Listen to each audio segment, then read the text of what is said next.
Wow. I'm trying to think about where to start. So when sorry guys, you literally, this is like, it's like a bad movie. So when he doesn't get he keeps asking for the contract or the credentials. He gets sent one contract by Vassar. He signs it, but he never gets the signed contract until he ends up going to Nate Paul. He ends up meeting with Nate Paul and Michael Wynn, Nate Paul's attorney, and gets a copy of the contract that Paxton has signed. Yeah. I mean, that is just, it's, wow, unbelievable. I think we keep saying unbelievable. But is it enough for the senators, 21 senators, to convict? I don't know. Todd? I find it remarkable. The testimony was explosive at the end, especially during the direct, the way the story unfolded in the last few days of his relationship with the Attorney General there at the end of September, where he got the grand jury subpoenas, served some of them by email, 25 to 30 by email.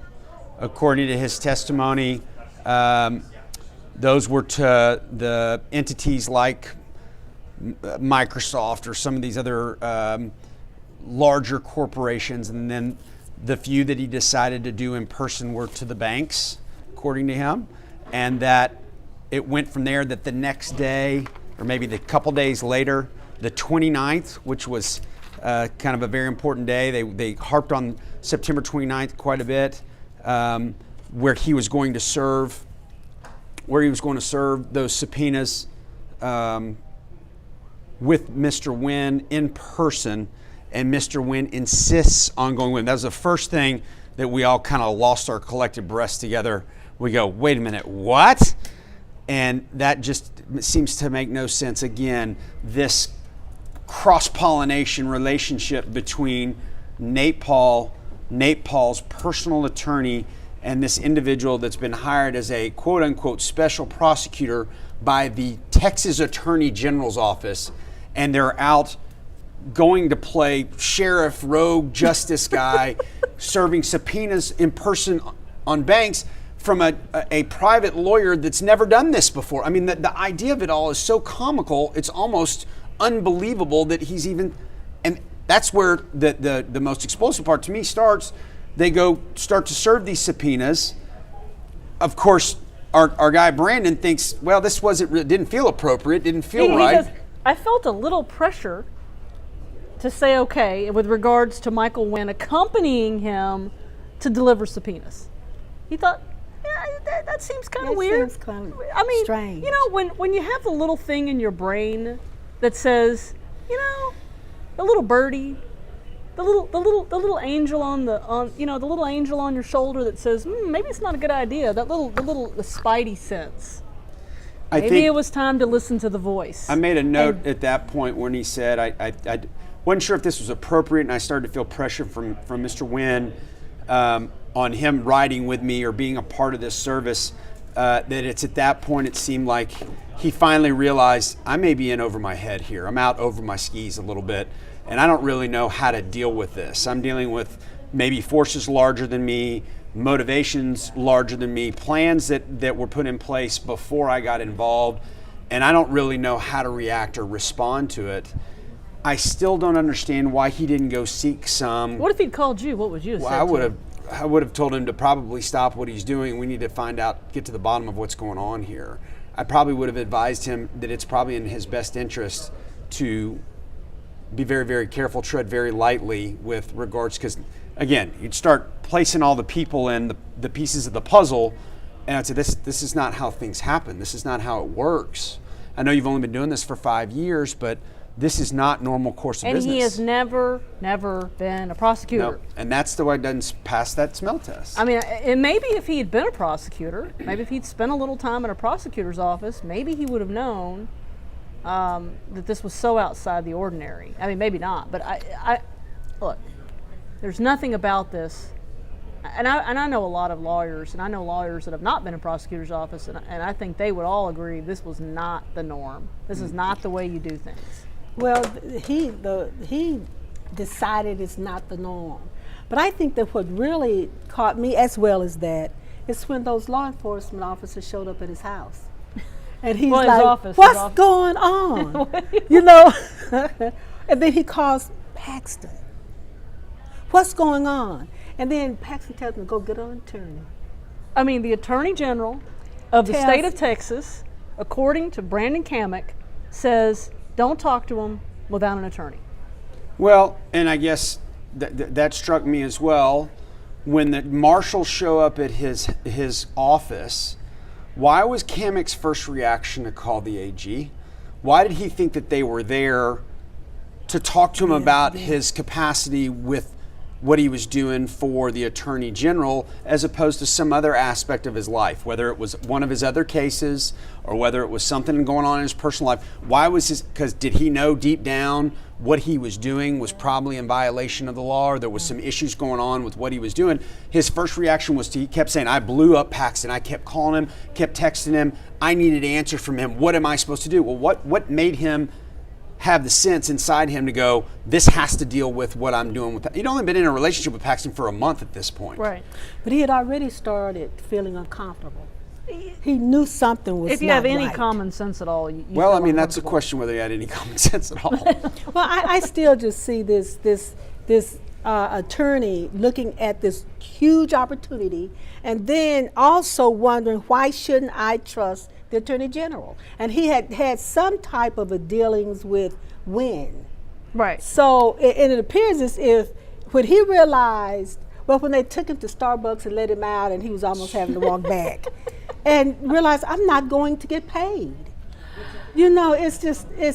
I mean, the cease and desist letters, the bouncing back and forth between cease and desist, no, keep working, no, cease and desist, and then we're not going to pay you. I mean, we're not going to. The Attorney General says to him, "You're not going to get." That was Brent Webster. Well, twice, and Yeah, I think he asked Paxton. I think he said to Paxton directly, am I going to get paid? And he just never got an answer. And then Webster, right in front of Paxton, says, you're going to eat the $14,000. I've eaten 40. Because I've eaten 40. I've eaten 40. And he just takes it. I mean, that is a just unbelievable testimony that the Attorney General is sitting there listening to this. This is the guy that he was his handpicked dude. That's the guy he wanted to go get, that he reached out to, brought in, talked to him 15 to 20 times by phone or text in a 25-day period, wanted progress, wanted to talk about what was going on, had him brought it. Every time he called, our guy jumped in the car, drove to Austin. Went to a meeting. He even said I had to do it. I would go for an hour. One time he went and Paxton was out on the porch. How about when he shows up over at Nate Paul's house and all three of them are over there? Okay. Sounds like I'm meeting with like the mafioso. He shows up and the whole family's there. It's like the head of the Sopranos is waiting for you. And then was told that his contract wasn't even legal. I don't know if they said legal. They said that, hold on, let me go. I got to find that part of my notes. Webster said, he said, your contract is not any good anymore. Well, what's the difference? Well, did he say anymore? Anymore, He said anymore. So what's the difference? Stop working. Okay, well then pay me for what I've done to this point. What's the difference? But again, and if the contract was good to begin with, why don't you pay? Why don't you pay? It doesn't make any sense. If it was I good, still heard illegal. There's so many unanswered questions. Well, okay. I'm almost going through my notes kind of chronological right now because there's so much. I hate to miss anything.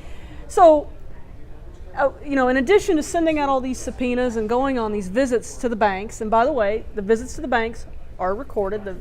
He recorded these things. So there's a husband of a court deputy, and there's an inference from Michael Wynn to Brandon Cammack that this court deputy has died under nefarious circumstances. And I'm thinking to myself, is Vince Foster with him?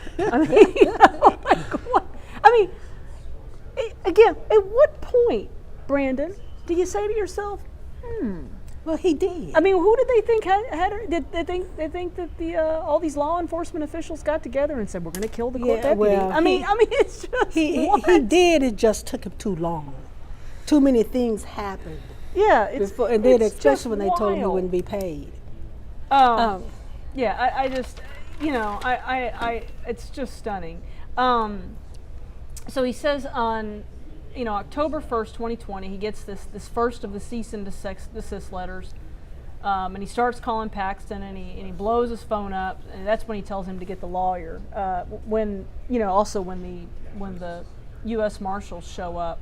What y'all think about them? One of the last times, I guess it's the last time he's with them, and he goes to they try to leave him at the Starbucks.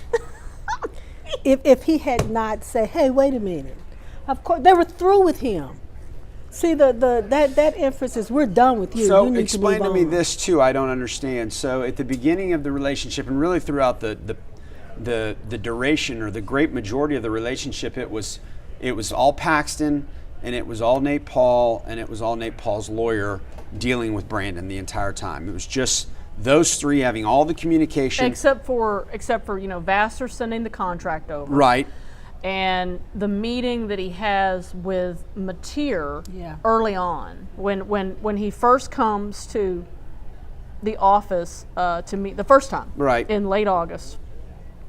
He meets with Paxton, and then he meets with Mateer for like 15-20 minutes, and that's pretty much it. And then now at the very end, the back end, when Webster gets involved, and now he seems to be running the show. He's like, we're telling you, you're eating the $14,000. Your cease and desist is now in play, and that he's running the show at the meeting at the Starbucks. And you also heard Brandon say it was Paxton there, it was Webster, and then a couple guys I didn't know. Mm-hmm. So now we got some new faces. So it's almost like Paxton went back to official AG role and kind of what I'm ready to wipe my hands of this secret life. No more Signal app, no more burner phone. We're going to pretend that didn't happen. You eat that money, the contract, all this stuff. Just go ahead and scoot out of my life, and we're gonna move on from you. Right. Goodbye. But hadn't by then he had fired the rest of his team? See, Webster came in. I don't know that he fired all of them. That's going to happen. Well, they had gone. They go to the FBI. I think it's the 30th. Because they go to Mateer and Penley and Banger and the others go. They go to the FBI. I think it's the 30th of September, and then over the course of that next 30 to 60 days, they're going to either be fired, resign. There's going to be a combination of things that's going to occur to various ones of them. But I would like to know who those other two people are. Are they okay? So right now we have 6 attorneys from the Attorney General. Okay, first of all, Brent Webster replaces Mateer. He's the one that comes in and takes over for Mateer. But right now we have 6 attorneys who are on temporary leave from the AG's office, representing. They're on the defense team, involved in representing Ken Paxton. Right. One of them we've seen quite a bit of. His name is Chris Hilton. He's the kind of larger, bald man with the beard. Now, he hasn't spoken. You haven't really heard. There might have been one time when he said something out loud, but for the most part, we haven't actually heard him. But, I mean, and again, I just would love to know who those other people are at that Starbucks meeting. Who are these people that accompany along? And are some of those people now who have taken temporary leave to help defend Ken Paxton? We don't know the answer to that, but it'd be nice to know. But there are obviously people who are now on his team. They're doing the things that he wants to get done, and he shows up at Starbucks with them. But not to pay the guy. But if you remember, Missy testified that the money wasn't there. If he went through the process, he was talking about going through. There was no money. He couldn't pay it.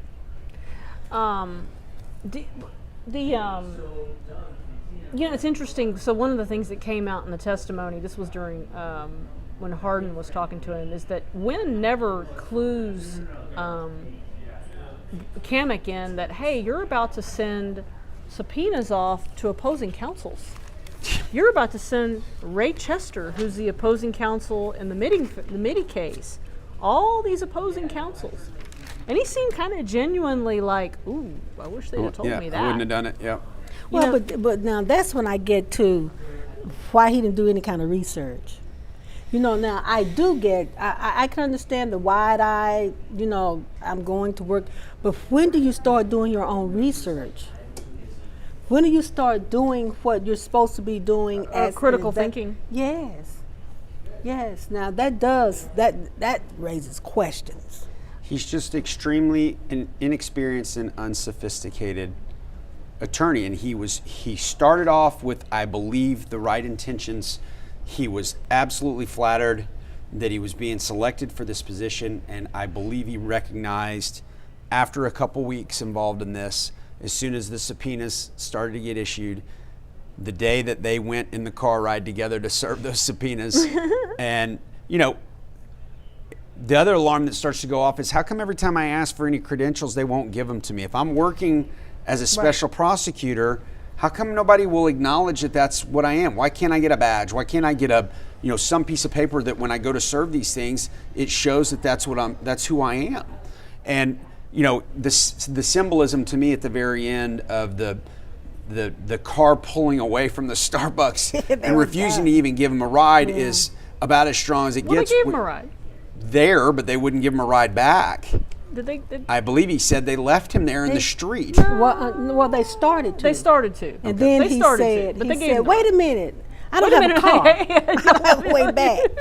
And now and you they get to gave find your own ride back. They have, but they had.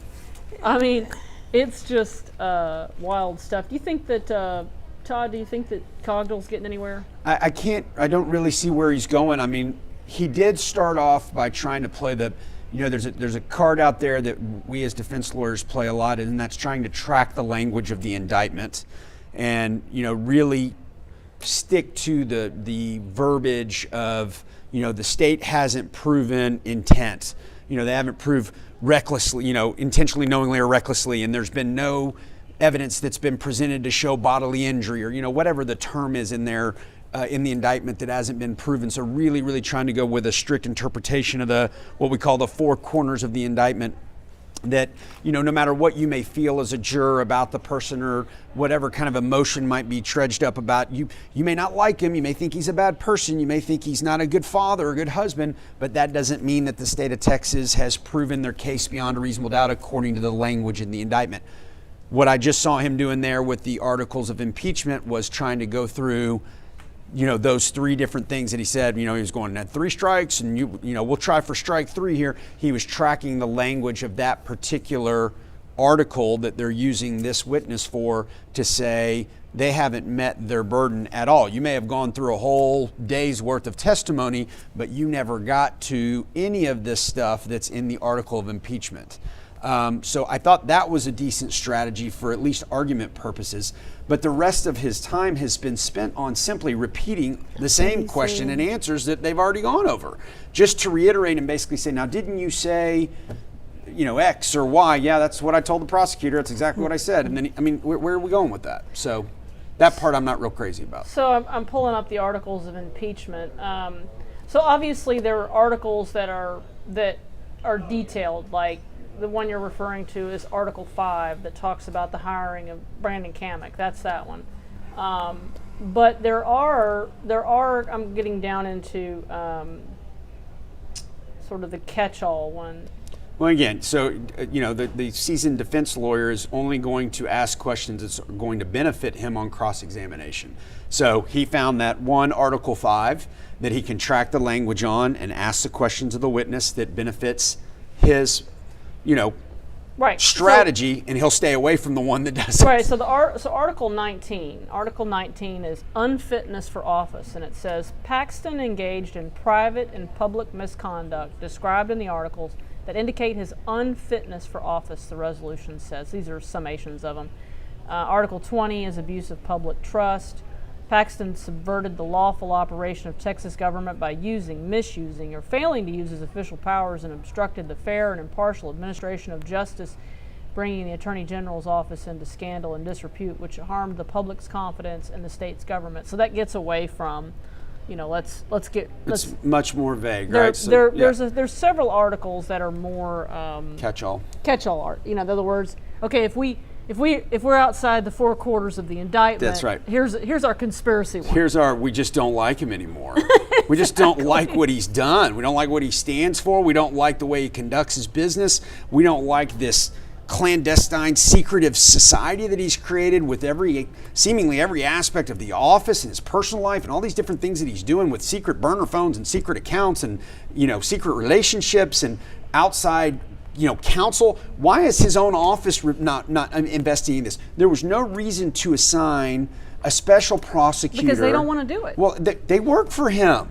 There are hundreds, if not thousands, of lawyers that work for the Attorney General's office. He is the Attorney General. He is the boss. When he says, here's what we're doing, go, right? This is who we're investigating. This is what we're doing.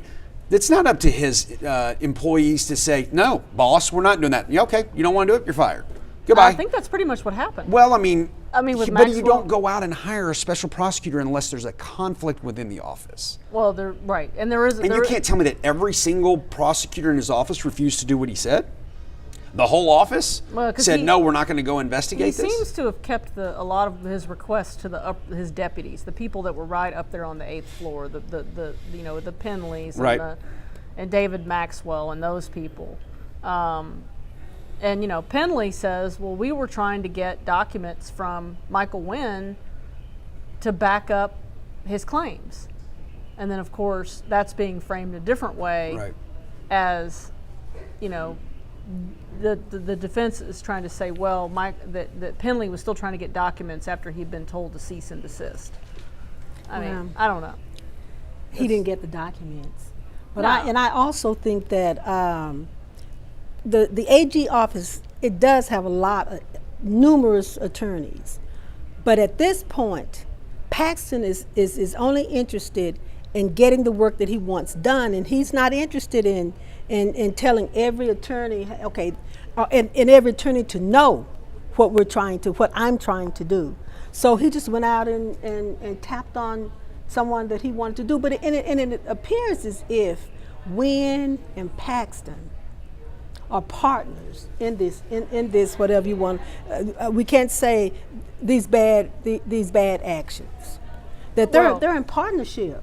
It's certainly. So they're at meetings together. I mean, it's. I can't even. I mean, Todd, can you even think of a parallel? It just. Who would take the risk? I'm trying to come up with the right term to try to explain how awkward and unprecedented the relationship is, and bringing in this inexperienced, young, out of his element, out of his league individual that has no connection at all to any of this to carry the water, to do the dirty work, and then just dump him and not pay him. I mean, that just really, really stinks. And then to have the gall during pay the man for his to have mileage. the gall during cross saying, well, it really wasn't the money didn't really matter to you, did it? It was the prestige of working for the AG. What do you mean the money? When does $14,000 mean nothing to anybody? $14,000 is $14,000. Let me tell you what, he spent time for those 25 or 30 or 35 days that he was working on it that he was not getting other business. Well, he spent money on a hotel. Yeah, he made not multiple working, trips to Austin. not working Yes. with other clients, not generating other business. I mean, this guy's been a lawyer for 5 years. He just opened his own firm after leaving his dad. It's not like he's got an established practice. Don't sneeze at 14 grand like he's some multimillionaire. And just keep in mind, this Attorney General should be representing all aspects of the citizens of Texas. If he'll do this to someone who he hired to do his work, just think about what he'd do to me. I mean, and the senators must weigh this. Do we keep this kind of action in office? And as you said, they were not trying to discredit what he said and what he did. They were trying to knock holes and come up with, okay, but is this impeachable? Is what he did to this guy, is it impeachable? Yeah. But if you just imagine that if Paxton, if your Attorney General, and then he won't even listen to his top attorneys, that this is potentially criminal, do you keep this attorney general in office. Well, It boils down to it. And it's going to take not only, it's going to take looking at polls or the potential of being primaried, they're going to have to look within. Right. How right. can you keep a person of this caliber with this kind of character in office? Well, now you know I'm not going to answer that question. Well, I didn't either. That's for them to figure I out. asked isn't the it? question. You asked the question. That's right. That's for And them I'm to not figure a out. senator. That's I right. mean, I'm not a senator. Well, and whether no matter where you fall on what you think should or should not happen to Ken Paxton, you cannot pretend, and I will not pretend that this conduct is normal. Well, You cannot. so you keep using that word normal, which is fine. I mean, but I'm basing that on years and years, and Todd's been around a long time. We've been around in the criminal justice system a long time, and I think when you've been around in the criminal justice system, you can speak to what is normal, and this is not normal. And I get that, but see, is it acceptable? Well, it's also not acceptable. See, that's also what not, it's not normal. 'cause It's not acceptable. yeah. Now, does it right? But it's not for me to say one way or the other what should happen here. But it is not normal, and it is not acceptable. Yeah, And I don't think we yeah. have to pretend that it is normal No, it's not. or acceptable, because we expect better, and we should expect better of our public officials. And that's Well, I mean, just- we should expect better of our citizens. I mean, just of being a decent human being, Right. of not paying somebody the fair wage that you contracted. I mean, you had a man, you found a man that had no connection to you and asked him to perform a service, signed a contract, signed your name to it. You are the head law enforcement official of the entire state of Texas, signed your name to a contract, and 5 days later effectively said, screw off, pal, I'm not paying you a dime for everything you just did. How in the world is that right? And didn't Webster say I lost 40,000? Webster said, basically told him that he said, well, you're just going to have to eat that. But that why? invoice. Why? He said, I've eaten 40K. But why though? What's the justification? What if this guy did everything he was asked to do, and he was doing his job exactly as Right. the defense Okay, lawyer is so- asking him? He didn't do anything wrong. Why does he not get paid for his service? Well, and for the people out here in the chat who are pro Paxton, I'd like, what's the explanation? Why is Brandon Cammack not paid? That's right. If everything is Everything on the else, up just and up, why should he not get paid for his service? if it's on the up and up, why is he not isn't he paid? getting paid? Because if it's on the up and up, if everything is done the way it's supposed to be, then Brandon Cammack is That's paid. called In fact, it's called theft of service, and the person that was responsible for paying him should be prosecuted as a felon, because that's $14,000 that he provided a service that was not paid for. And to me, the person that signed that contract, That would be who Ken is your Paxton. Attorney General of Texas, committed another felony by not paying him. so should he? Is there what's the statute of limitations on that? I don't know. Well, that was from penal 3 code years right here. ago. I mean, Remember. probably three years. Probably 3 years. So Which is coming up here in a couple days. Yeah. Well, he Yeah. probably did decide I'd better eat it, because why would you go up against a man so powerful? He isn't just the Attorney General. He's a very well, he was, and he probably still is among his rank and file but he's powerful. he is powerful, and it's pretty clear in watching Brandon Cammack that he never, in his wildest dreams, No. thought, Here's where I'd be. here's where I'd That's what be. he said. And this that is I not did this is not how you really want to get famous as Yeah, an attorney. yeah. It's not. He said it. I mean, I So is anybody in your chat giving justifications to why Brandon shouldn't have been paid? Somebody's claiming that the controller refused to pay him, but I mean, again, he's still the AG. They denied his payment. They said, you don't get paid. The But first why? assistant said But to why? his face, eat it. Yeah, why is he not getting paid? I mean, I think that's, They didn't tell him to go to the controller. They said, eat it. They sure did, and I don't remember. Well, I'm not going to say I've heard everything. I just don't remember anybody saying that the comptrollers refused to pay him. well, yeah, I mean, there has been a lot of testimony, but the bottom line is, Ken Paxton, why didn't he? I mean, again, make sure the guy gets paid, and Well, I heard too that it was not done properly, that he could not be paid. That's what Missy Carey said. Missy Yeah. Carey said that you had to, if you were going to do this, then you had to have a waiver, an express waiver to say why you were going around Oh, I'm sure the it was. procedure. Of course, it wasn't done properly. I mean, the Attorney General doesn't execute his own contracts. He doesn't email the contract back and forth with the special prosecutor. That's done all internally. Are you saying that contracts are not normally delivered by the sitting Attorney General no, to no, this? But no, the contract is.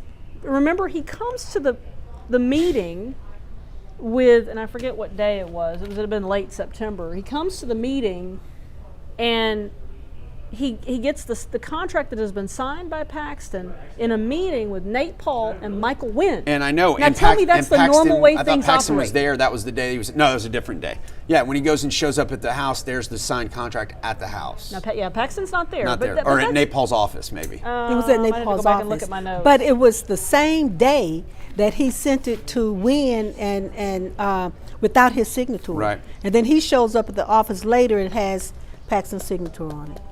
And then a few days later, he's called back to Austin, and they're he all meets three there all at the three of house. them are there. It's just way too tangled a web. yeah. But you know what? And as I say, there have been certain days I missed that testimony. But Okay, Patrick. okay, who's? Oh, Patrick's back. Let's go back and listen.